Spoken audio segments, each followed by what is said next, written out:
এই জান্নাত এবং জাহান্নামবাসীরা এরা পাশাপাশি থাকবে। জাহান্নামবাসীরা জান্নাতবাসীর দৃশ্য দেখতে পাবে, আর জান্নাতবাসীরা জাহান্নামবাসীর দৃশ্য দেখতে পাবে। রব্বুল আলামিন জানালেন দিলেন, আমার বান্দাগুলোকে যখন আমি কাছে টেনে নিতে চাই, আমার কাছে যখন বানাইতে চাই, ওই বান্দাগুলোর উপর আমি রব্বুল আলামিন পরীক্ষার সম্মুখীন করি। সুবহানাল্লাহ বলেন। তাহলে পরীক্ষা আসা, বালা মুসিবত আসা, বিপদ আসা, এটা আল্লাহর নিয়ামত। কথা বলেন তো ঠিক না? আল্লাহ রাব্বুল আলামিন জানিয়ে দিলেন,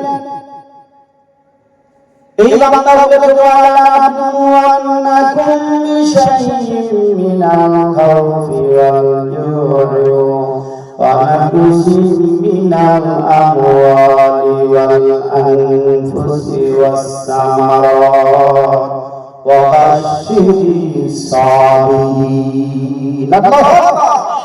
আল্লাহ রাব্বুল আলামিন এই বান্দাকে বিভিন্ন বালা মুসিবতে পরীক্ষা করবেন, ধন সম্পত্তি দিয়ে পরীক্ষা করবেন, ছেলে মেয়েদের পরীক্ষা করবেন, ক্ষয় ক্ষতি দিয়ে পরীক্ষা করবেন। এই পরীক্ষার মধ্যে যারা সবর ইখতিয়ার করবে, ধৈর্য ধারণ করবে, আল্লাহ রাব্বুল আলামিন এই ধৈর্যশীলের সঙ্গে আছেন। ধৈর্যশীলকে ভালোবাসেন। জোরে জোরে বলুন সুবহানাল্লাহ। ইন্নাল্লাহা ইউহিব্বুস সাবিরিন। আল্লাহ রাব্বুল আলামিন ধৈর্যশীলদেরকে ভালোবাসেন। প্রিয় ভাইরা আমার, এই জান্নাতবাসীরা জাহান্নামবাসীর দিকে তাকাবে। জাহান্নামবাসীদেরকে বিভিন্ন পর্যায়ে শাস্তি দেওয়া হবে। চুরি করলে কি শাস্তি দেওয়া হয়, সেই শাস্তি দেওয়া হবে। ডাকাতি করলে কি শাস্তি দেওয়া হয়, সেই শাস্তি দেওয়া হবে। সকলপুরি করলে কি শাস্তি, সেই শাস্তি দেওয়া হবে। মিথ্যা কথা বললে কি শাস্তি, সেই শাস্তি দেওয়া হবে। এরপরে মানুষকে হত্যা করলে কি শাস্তি, সেই শাস্তি দেওয়া হবে।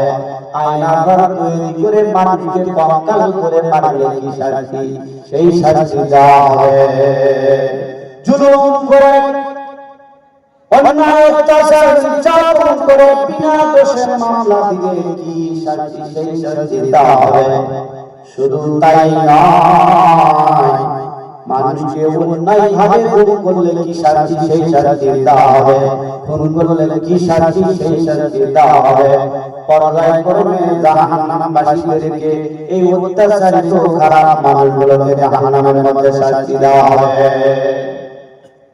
আর বন্ধুগণ, ভালো করে খেয়াল করবেন আমার মা ও বোনেরা, অল্প সময় আমি আপনাদের সামনে আলোচনা করব, কিন্তু মনে করবেন, নিয়ত করবেন, মনোযোগ সহকারে শুনবো এবং আমল করব।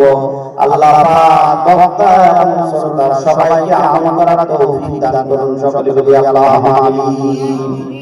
আমার বন্ধুগণ, আমার মায়েরা খেয়াল করবেন, জান্নাতবাসীরা যখন মহাসুখে থাকবে, আনন্দে থাকবে, যা চাইবে তাই পাবে, যা করতে মন চায় তাই করতে পারবে। আল্লাহর নিয়ামতের কোনো শেষ নাই, শুধু মুখ দিয়ে বলা লাগবে না। একবার যদি খেয়াল হয়ে যায়, দুনিয়ার জীবনে অনেক আশা ছিল, আমি গরিব মানুষ ছিলাম, বিমানে ওঠার মতো আমার কোনো অর্থ ছিল না।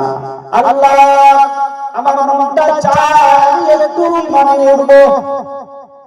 এই খেয়াল করার সঙ্গে সঙ্গে আল্লাহ রাব্বুল আলামিন ওই বান্দার সামনে বিমান হাজির করে দিবে। জোরে বলুন সুবহানাল্লাহ। যা চাইবে তাই সে পাবে জান্নাতের ভিতরে। জোরে বলুন সুবহানাল্লাহ। সেই জান্নাতে আমরা যেতে চাই, সেই জান্নাতে আমরা যেতে চাই। কারা কারা চাই? দুহাত তুলে আমার আল্লাহকে দেখান, হাতটা একটু নাড়া দেন। আল্লাহ আমাদের সবাইকে জান্নাত পাওয়ার তৌফিক দান করুন। সকলে বলি আল্লাহুম্মা আমিন। আমার বন্ধুগণ, আমার মায়েরা ভালো করে খেয়াল করবেন, জান্নাতবাসীরা জাহান্নামবাসীদেরকে লক্ষ্য করে বলবে, কি বলবে? কোরআনকে জিজ্ঞাসা করা হোক, কোরআন তুমি বলে দাও জান্নাতবাসীরা জাহান্নামবাসীদেরকে কি বলবে? কোরআন জবাব দিচ্ছে, ইয়াতাসাআলুনা আনিল মুজরিমিন মা সালাকাকুম ফি সাকার। আল্লাহু আকবার।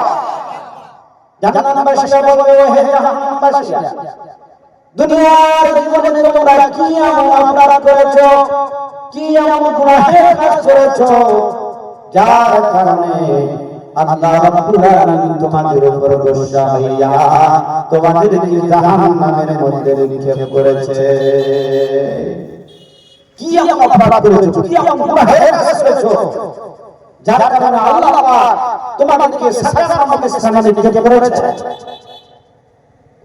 আমার বন্ধুগণ, জাহান্নামবাসীরা চোখের পানি ছেড়ে দিয়ে বলবে, ওহে জান্নাতবাসীরা, দুনিয়ার জীবনে আমরা চারটি অপরাধ করেছি, এই চারটি অপরাধ করার কারণে আল্লাহ রাব্বুল আলামিন আমাদের উপরে গোসা হইয়া আমাদেরকে জাহান্নামের মধ্যে নিক্ষেপ করেছে।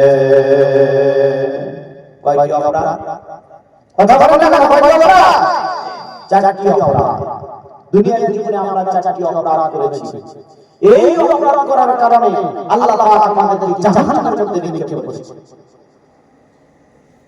আমরা কি চারটি অপরাধ করতে চাই? আপনারা যদি কথা না বলেন ভাই, তাহলে সমস্যা। আমার আলোচনাকে আপনারা বুঝতে পারছেন না, একদম গ্রাম্য ভাষায় আলোচনা করছি। চারটি অপরাধ করেছি যার কারণে আল্লাহ আমাদেরকে জাহান্নামের মধ্যে নিক্ষেপ করেছে। সুতরাং আমরা এই চারটি অপরাধ করব না।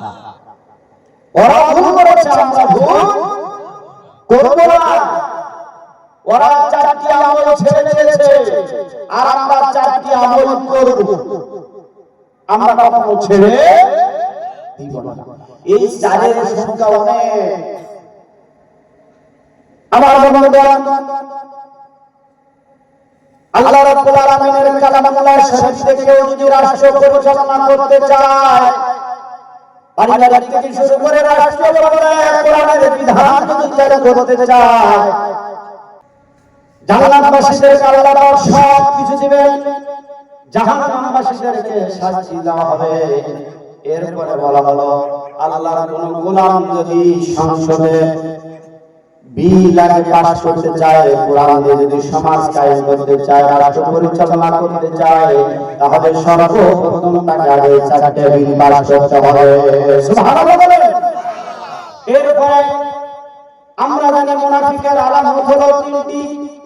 পক্ষান্তরে অপর এক গণনায় এসেছে মুনাফিকের আলামত হলো চারটি। আর এক গণনায় এসেছে পৃথিবীর কোন ওলামায়ে কেরাম এই কথা বলতে পারবে না যে দুনিয়ার কোন পুরুষ যদি চারটি আমল করে তাহলে জান্নাতের 8টি দরজা রয়েছে, এই দরজা দিয়ে ইচ্ছে তারা জান্নাতে প্রবেশ করতে পারবে। এখন কোন হাদিস কোথাও পাওয়া যায় না। অথচ বিশ্বনবী মুহাম্মদ রাসূলুল্লাহ সাল্লাল্লাহু আলাইহি সাল্লাম বলেছেন, আমার মা ও বোনেরা ভালো করে শুনবেন, আপনাদের সম্পর্কে বলেছেন আল্লাহর হাবিব যে দুনিয়ার কোন নারী যদি তাদের জীবনে চারটি আমল সুন্দর করে করতে পারে তাহলে জান্নাতের 8টি দরজা রয়েছে, যেই দরজা দিয়ে তারা দৌড় দিয়ে জান্নাতের মধ্যে প্রবেশ করবে। সুবহানাল্লাহ।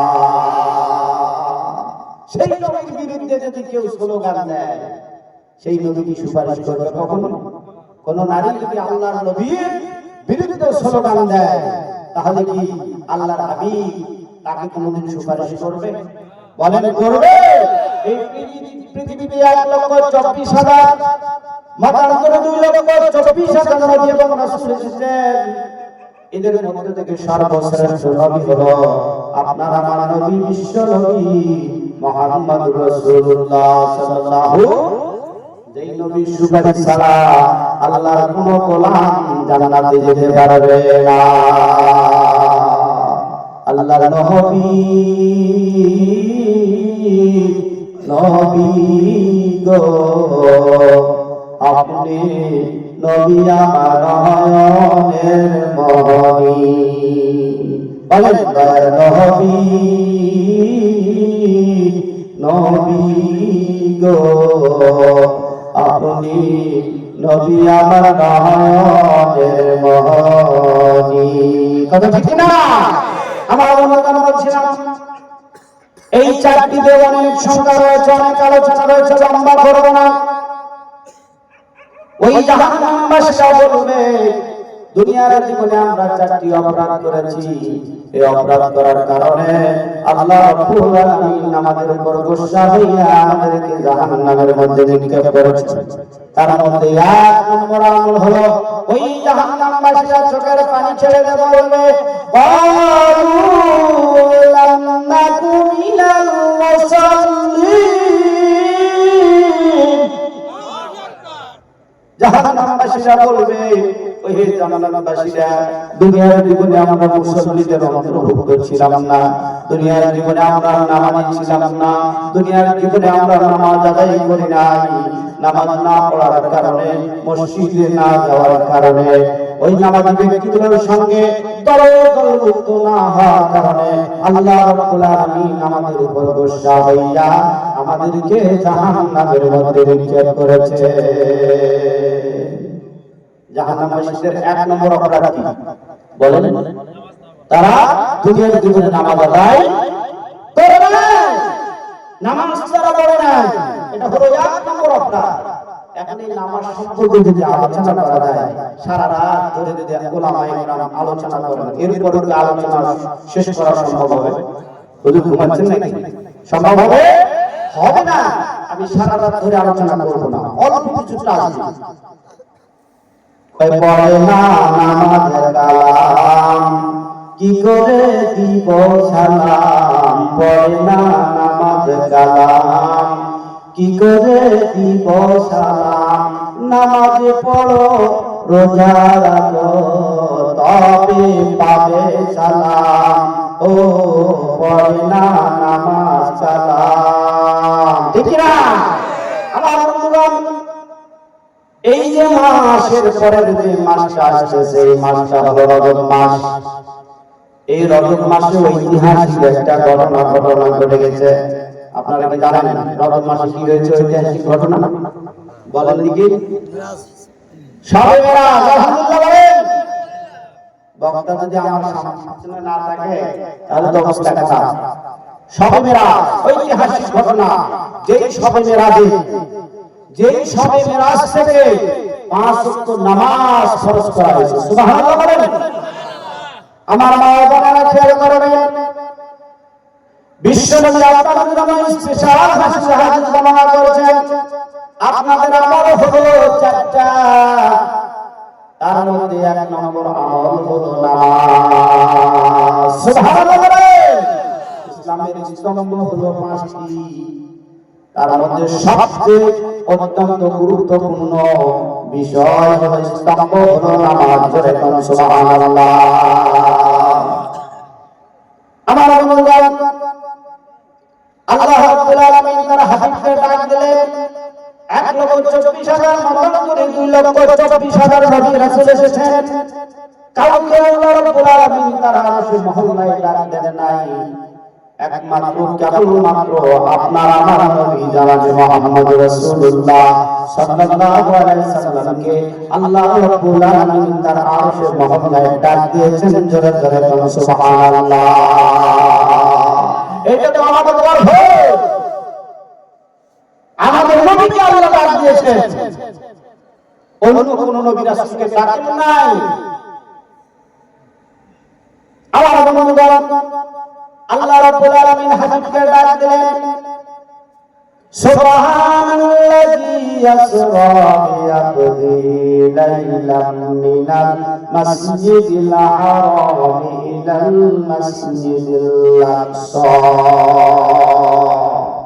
লালাহ আয়াত আল্লাহ রাব্বুল আলামিন হাবিবকে ডাক দিলেন হাবিব বন্ধু মুহাম্মদ তুমি আমার দরবারে আসো সুবহানাল্লাহ বলেন জিবরাইল আলাইহিস সালাম তার সফর সঙ্গী ছিল লম্বা করে বলবো না জিবরাইল আলাইহিস সালাম তার সফর সঙ্গী ছিল তিনি প্রথম আসমানে যখন অবস্থান করলেন, আমার ভাইরা, এই যে ভাই আপনারা, আপনি কি পালাতে চাচ্ছেন নাকি? জানেন না, মেহেরবানি করে আপনারা কেউ যাবেন না, যতক্ষণ থাকবেন ভালো লাগবে।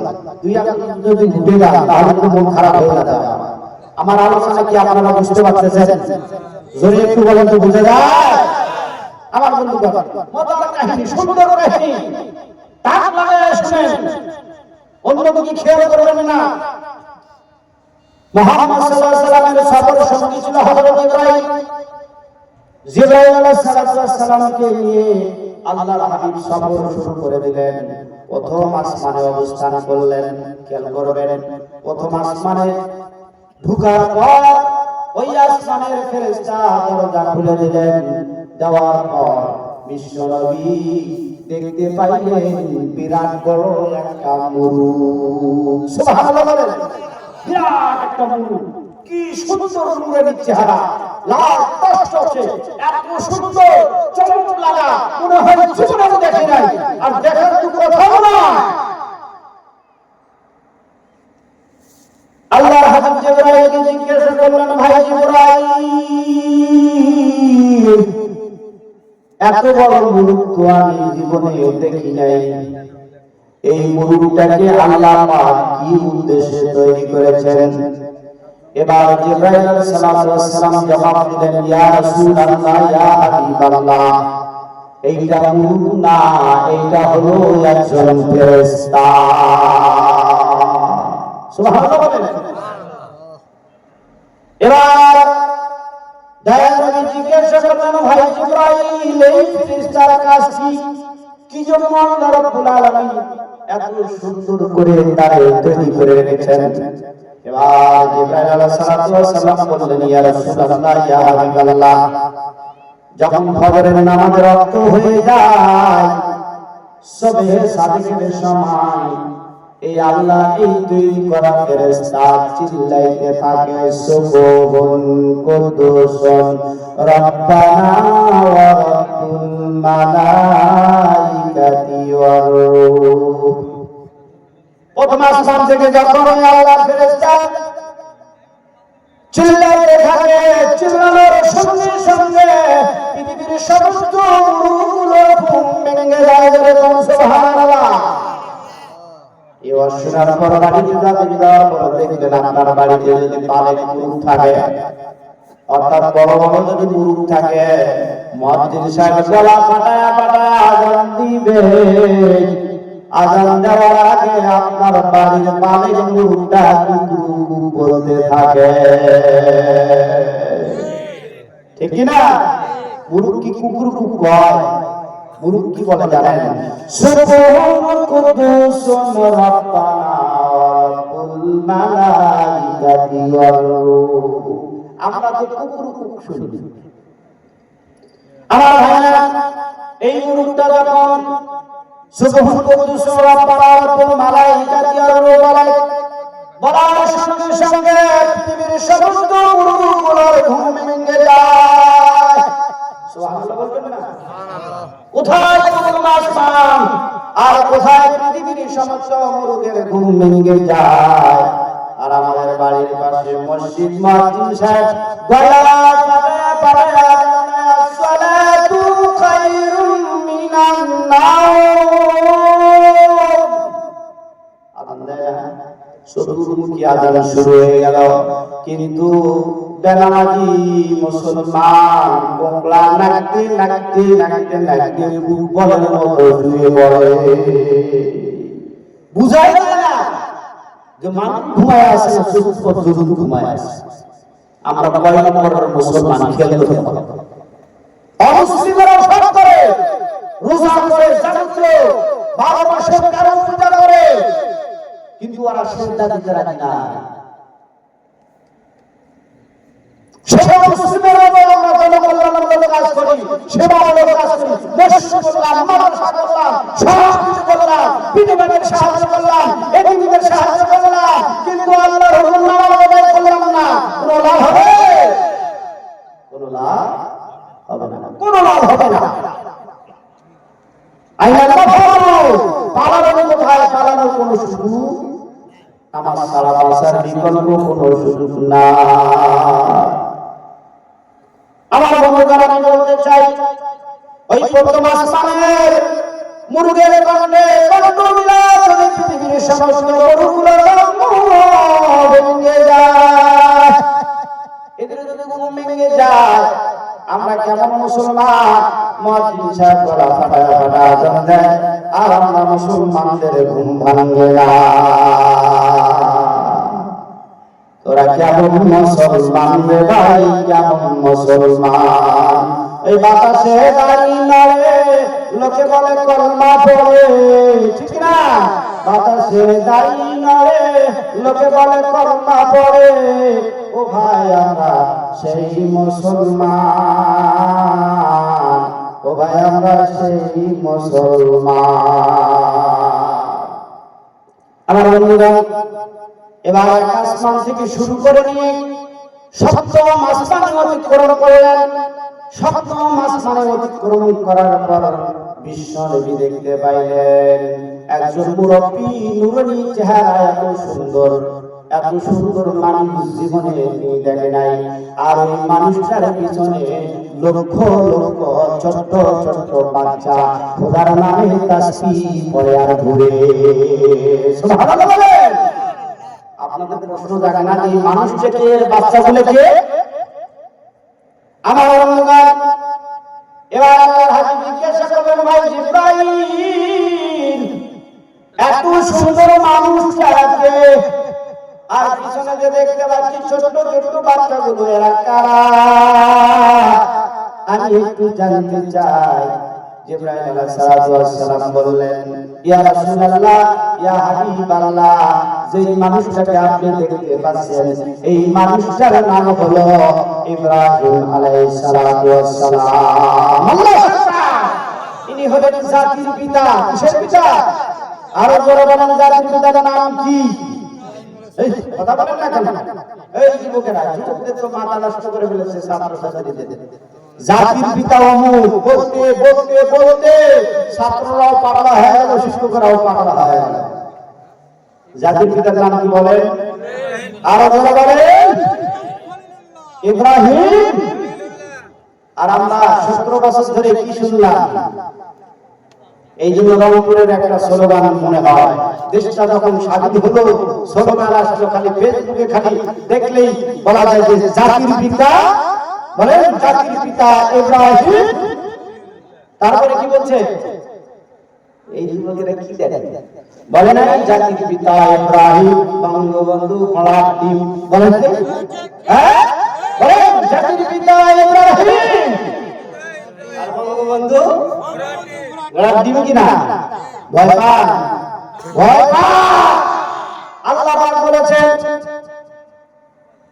হুয়া সাম্মাকুমুল মুসলিমিন মিল্লাতা আবিকুম ইব্রাহিম হুয়া সাম্মাকুমুল মুসলিমিন। আল্লাহু আকবার। মুসলিম জাতির পিতা হলো হযরত ইব্রাহিম আলাইহিস সালাম। সুবহানাল্লাহ বলেন। এরপর যারা জাতির পিতা হিসেবে দাবি করবে, এই বেটারা ভণ্ড ভণ্ড ভণ্ড, 100% ভণ্ড, এতে কোনো সন্দেহ। যারা দেখেন না নামাজ কালাম নাই, এত বড় বড় হোস, সাদা কাপড়, ওদেরকে যদি বলা হয় যে বাবা নামাজ পড়বেন না, ওই নামাজ পড়ার জায়গা নাই রে, সে যা দিব কোথায়? আছে না নাই? এরকম ভণ্ড পীরেরা আপনার আছে না নাই? এলাকায় কিন্তু নাও থাকতে পারে, আমাদের এলাকায় আছে। নামাজ নাই, কালাম নাই, কিছু নাই, গোসল নাই, তাই যে হাঁটতে পারে খুব খুব করে পড়ার মতো বন্ধ। তারা কয় যে সিজদা দেওয়ার জায়গা নাই রে, সব জায়গায় সিজদা দিতে শয়তান। নাউযুবিল্লাহ বলেন। ওই নামাজ পড়ার দরকার নেই। কি হে কোন ভণ্ড? আমি ভালো পীরদের কথা বলছি না, ভালো পীরের দরবারে যাবে, মুরিদ হবে, কারণ সংস্পর্শে যাবে, কপাল খুলে যাবে, তারা দিন নির্দেশনা দেবে, কিন্তু ভণ্ড করে কাছে যাওয়া যাবে। দেখেন না আমাদের এলাকা থেকে বাঁশ টাঁশ কাটি টাটি নিয়ে যায়, কোথায় নিয়ে যায়? আপনাদের এদিকে যায়, কোথায় যায় বলেন তো? হ্যাঁ, ফরিদপুর, মহাস্থান তো কাছে, ফরিদপুরে যায়।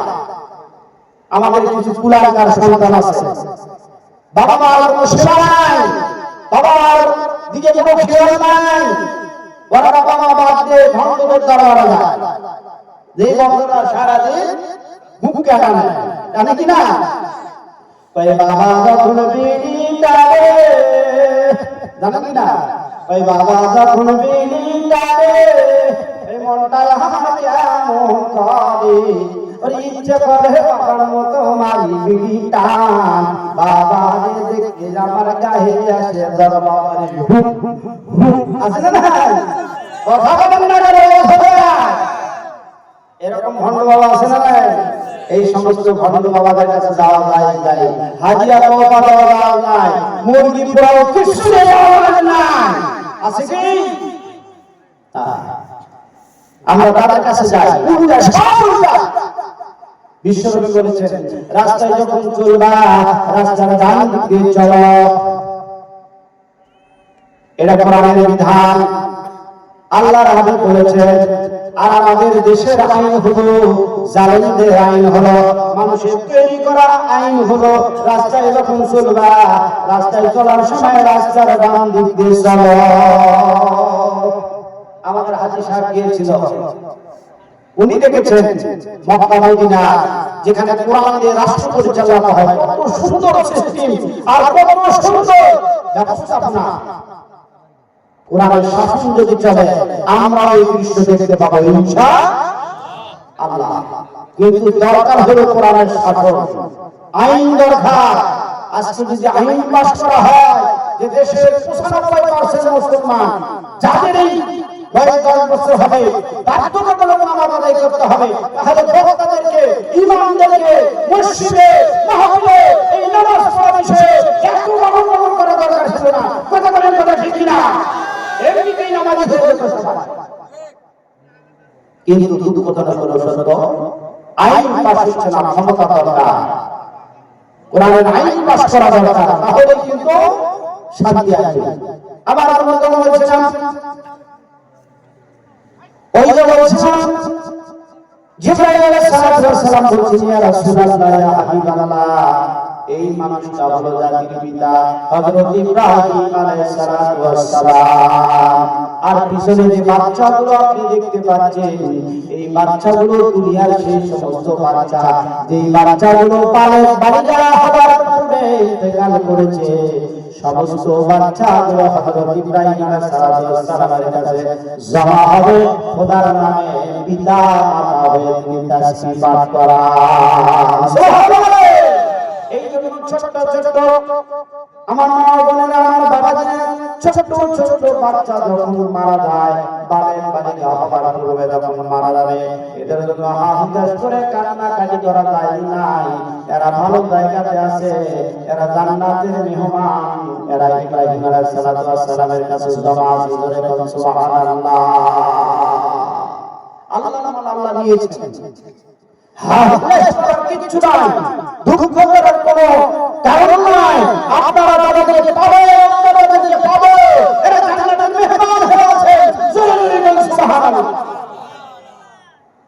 আমার বন্ধুগণ, বিশ্বনবী সপ্তম আসমান পাড়ি দিয়ে সিদরাতুল মুনতাহা সীমান্ত এলাকায় পৌঁছে গেলেন।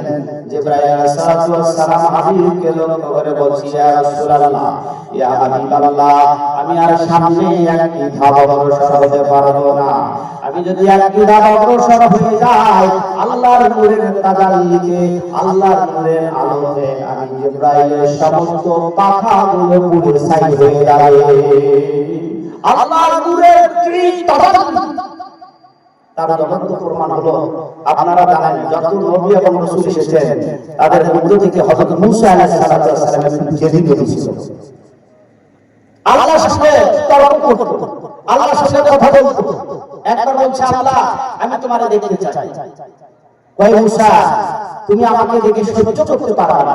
কইরা বলো, আরে পারবা না? কই আমি পারবো, আমি তোমাকে দেখতে চাই। যে খুব যে একটা করে আল্লাহ রাজি হলো, ঠিক আছে আসো, দেখা হবে। কোথায়? কোন পাহাড়ে? তুর পাহাড়ে, তাই না? দেখা হবে। মুসা আলাইহিস সালামকে সাজিয়ে গুজিয়ে রেডি, আল্লাহর সঙ্গে আজ দেখা হবে। আল্লাহর সঙ্গে দেখা করা কি সম্ভব? আল্লাহ সুন্দর পাহাড় একটা হাত আসমানে আসবে এইরকম নিয়াত করেছেন, করার সঙ্গে সঙ্গে তোর পাহাড় পুড়ে ছাই হয়ে গেছে। মুসা আলাইহিস সালাম কি করা হুঁশ নাই, অনেকক্ষণ পর জাগলো, জাগিয়ে দেখে আল্লাহ লাগাইলেন যে দূর পাহাড় পুড়ে ছাই, সর্বনাশ। আল্লাহ কি নূরের তাজাল্লি, কি নূরের পাপ। আল্লাহর সঙ্গে আর কোনদিন সে জেদ করে নাই। সুবহানাল্লাহ। জিবরাইল বলেছেন, ভাই জিবরাইল আলাইহিস সালাম বলেছেন, ইয়া রাসূলুল্লাহ আমার সামনের দিকে অগ্রসর হতে পারবো না। আল্লাহর নূরের তাজাল্লিতে পুড়ে ছাই হয়ে গেল। আল্লাহর হাবিব একটু বিচলিত হলেন, একটু চিন্তায় মগ্ন হলেন, চিন্তার মধ্যে পড়ে গেলেন, হায় হায় কেমনে আমি আরশের মহল্লায় অবস্থান করব, কিভাবে যাব? জিবরাইল আলাইহিস সালাম বললেন, আমার মায়ের বাবাকে ডেকে বললেন, ইয়া রাসূলুল্লাহ ইয়া হাবিবাল্লাহ আপনি চিন্তা করবেন না, আপনারে যিনি দাওয়াত দিয়েছেন, যিনি পরওয়ারদিগার রব্বুল আলামিন আমাকে দাওয়াত দিয়েছেন, ওই আল্লাহ আপনাকে রিসিভ করে নিয়ে যাবেন। সুবহানাল্লাহ। এই জন্য নতুন মেহমান যদি আমাদের বাড়িতে আসে, আমাদের উচিত ওই মেহমানদেরকে রিসিভ করে আনা, ঠিক না? আপনার মেয়েকে বিয়ে দিলেন, হঠাৎ করে মনে করেন দিনাজপুর শহরে আপনার এই গ্রামটা তুলাইল গ্রামটা নাও শুনতে পারে, হঠাৎ একদিন আসে তো হয় না। আপনাদের উচিত হবে ওই যে আপনার ঘোড়াঘাটে জানামাতাতে স্থানে পাকিস্তানে অপেক্ষা করা, শহর থেকে আসবে, ওখান থেকে রিসিভ করে নিয়ে আপনারা গ্রামে আসবেন। এটা বিশ্বনবীর সুন্নাত। জোরে জোরে বলুন সুবহানাল্লাহ। যেটা আপনারা আজকে আদায় করেন নাই। আমরা নতুন মানুষ চিনি নেই, রাস্তা ভুল করে অনেক দূর গেছিলাম গাড়ি নিয়ে, আবার ওখান থেকে ফিরে আসে, আবার আসলাম বাড়ি। শুধু মেহমান যখন বিদায় হবে, মেহমানদেরকে খেয়াল করবেন, আমলটা যদি নাও করেন আমলটা করতে হবে। যাওয়ার সময় একটু সামনে যাবে, গাড়িতে উঠাই দিবেন, একটু আগাম যাবে, বলবেন যতটুকু পারলাম করেছি, হ্যাঁ মাপ চাই, ক্ষমা চাই, দোয়া করবেন, এভাবে সুন্দর কথা বলে বিদায় দিবেন। দেখবেন ওই মেহমান এত খুশি হবে, সারা বছর ধরে আপনার প্রশংসা করবে। এটা সুন্নাত তরিকা। দেখেন কোথায় থেকে আসছে সুন্নতের খেয়ালটা করে দেখবেন। আমার ভগবান এই কথোপকথন হবে, জিবরাইল আলাইহিস সালামের সঙ্গে কথা হবে, আল্লাহর পক্ষ থেকে রাব্বুল নামক একটা বাহন হযরত মুহাম্মদ সাল্লাল্লাহু আলাইহি সাল্লামের সামনে আজ হাজির হলো। বলেন সুবহানাল্লাহ। এত সুন্দর একটা বাহন, কি সিংহাসন, এত সুন্দর একটা বাহন, মনিমুক্তা হীরা দিয়ে, যার ইঞ্জিন নাই, বগি নাই, যার কোনো ড্রাইভার নাই, যার কোনো হেল্পার নাই, কেউ নাই, আল্লাহর নবীর সামনে হাজির হলো। জোরে জোরে বলুন সুবহানাল্লাহ। জিবরাইল আলাইহিস সালাম বলেন, ইয়া রাসূলুল্লাহ আপনি আসন গ্রহণ করুন। সুবহানাল্লাহ বলবেন না? আমাদের নবী গর্ব। হাদিস শরীফের মধ্যে আসছে, নবী আসন গ্রহণ করলেন, আসন গ্রহণ করার পর রব নামক বাহনটি আরশের মহল্লায় পৌঁছে গেল। সুবহানাল্লাহ। আল্লাহর দরবারে পৌঁছে গেল। যাওয়ার পরে দেখেন মজা, কি কাহিনী, কত কথা হলো। উনি আরশের মহল্লায় পৌঁছে গেল। এবার বিশ্বনবী জুতা খোলার জন্য একটু খেয়াল করলেন, আওয়াজ চলে আসলো, বন্ধু মুহাম্মদ তুমি আমার দরবারে আসছো, জুতা খোলার কোনো প্রয়োজন নাই। কি সম্মান, রিসিভ করে নিয়ে আসলো, আমার কাছে জুতা খোলার কোনো দরকার নাই। হাবিবকে রসুলুল্লাহ সেই ডাক দিয়ে বলছেন, বন্ধু তুমি আমার বাড়িতে এসেছো, আমার জন্য কি এনেছো আমি আল্লাহ জানতে চাই। সুবহানাল্লাহ। আমাদের নবী তো কম না, 1,24,000 মতান্তরে 2,24,000 শ্রেষ্ঠ নবী যার সুপারিশ ছাড়া কোন গোলাম আল্লাহ জান্নাতে যেতে পারবে না, সেই নবী এত দুর্বল নয়। নবী কি দুর্বল নয়। এবার আল্লাহর হাবিব রসিকতার সহিত আল্লাহকে জবাব দিচ্ছেন, আল্লাহ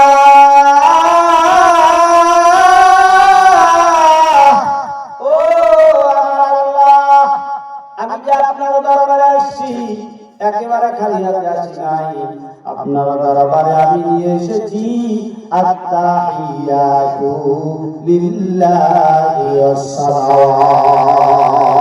আল্লাহ আল্লাহ আমি আপনার দরবারে নিয়ে এসেছি সালাম। সুবহানাল্লাহ।